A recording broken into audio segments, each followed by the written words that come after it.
चांदवड शहरातील अतिक्रमण मोहीम सुरू व शहरातील होणार झाडे रस्ते मोकळे, मात्र काही कुटुंबावर उपासमारीची वेळ.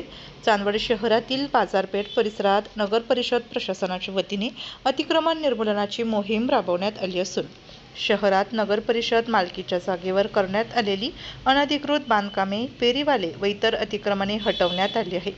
ज्यांनी अतिक्रमण केलेल्या टपरीधारक 100हून अधिक जणांना गेल्या काही दिवसांपूर्वी नगर परिषदेने कायदेशीर नोटिसा बजावण्यात आल्या होत्या. त्या नोटिसांचा अतिक्रमण केलेल्या टपरीधारकाने त्याकडे दुर्लक्ष केल्यामुळे शेवटी नगर परिषद यांनी चांदवड पोलीस प्रशासन यांची मदत घेऊन टपरीधारक यांनी केलेले अतिक्रमण व पंचाळ चाळीतील बांधलेली घरे शेवटी JCBच्या सहाय्याने काढण्यासाठी भाग पडत आहे. त्याचप्रमाणे आता यावेळेस काढलेले अतिक्रमण वरील टपऱ्या व पंचाळ चाळ येथे बांधलेले घरे या ठिकाणी कुणीही पुन्हा अतिक्रमण करू नये असा इशारा देखील नगर परिषदेने दिला आहे.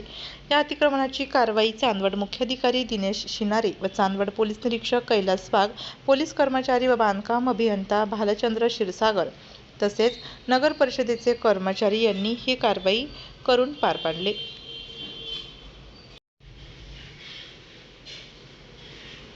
आपल्या जिल्ह्यातील व तालुक्यातील तत्काळ बातम्या बघण्यासाठी आजच DJ महाराष्ट्र न्यूज चांदवड या चॅनलला सबस्क्राईब व लाईक करा.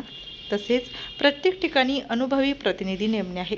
तरी संपर्क साधा 9822 49 99 40 89 83 1504 60.